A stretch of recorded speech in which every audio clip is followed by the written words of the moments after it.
ఒక అడవిలో ఒక మహావృక్షం ఉండేది.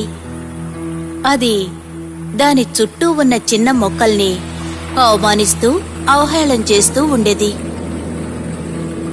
నేనే ఈ అడవికి రాజా. ఇక్కడ ఉన్న అందరికంటే నేనే చాలా ఎత్తుగా ఉన్నవాణ్ణి, ఎంతో బలవంతుణ్ణి కూడా.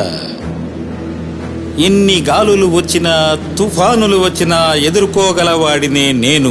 అందరికన్నా పెద్దవాడిని నేను.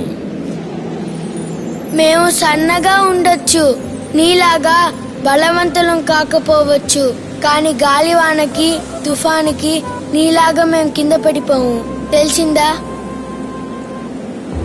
అప్పటి వరకు మెల్లగా వీచిన గాలి పెను తుఫానుగా మారి ఈదురుగాలులు మొదలయ్యాయి. అది భయంకరంగా మారింది.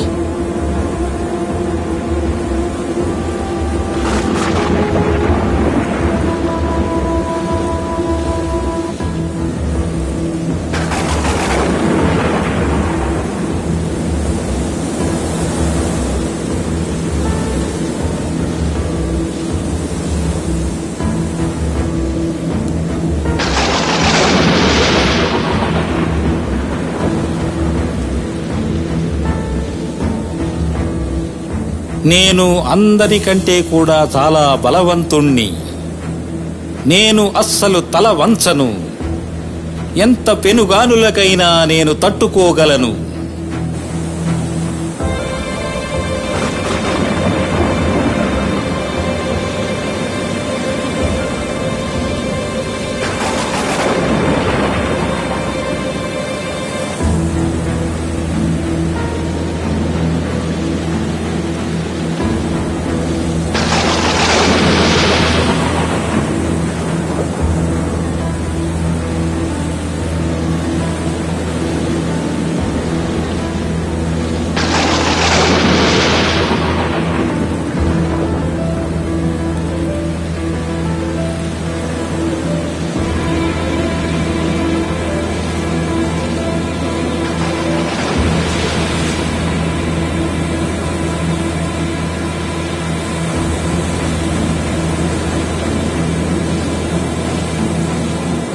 ఆ భయంకరమైన ఈదురుగాలికి చిన్న చిన్న మొక్కలన్నీ అలాగే ఉన్నాయి, కాని ఆ పెద్ద వృక్షం మాత్రం నేల కొరిగింది.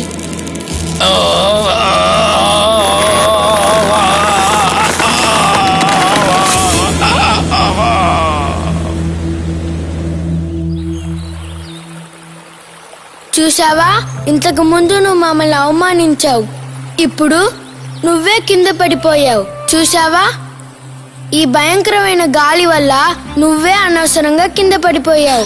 ఇప్పుడు నా బలాన్నంతా కోల్పోయి నేను ఇలా పడి ఉన్నాను. నాకు మాత్రమే ఎందుకు ఇలా జరిగింది? ఏంటి, ఏం చేయగలను? నాకు ఏమీ అర్థం కావడం లేదు. నీ గర్వమే దీనంతటికీ కారణమని తెలుసుకో.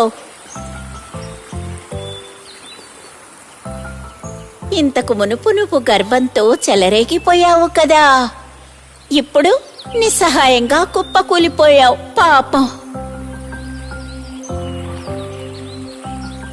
అందుకే బలవంతులవని విర్రవీగకూడదు. అది మనకే చెడు చేస్తుంది. బలహీనులైనా బుద్ధిగా ప్రవర్తిస్తే జయిస్తారు. అర్థమైందా?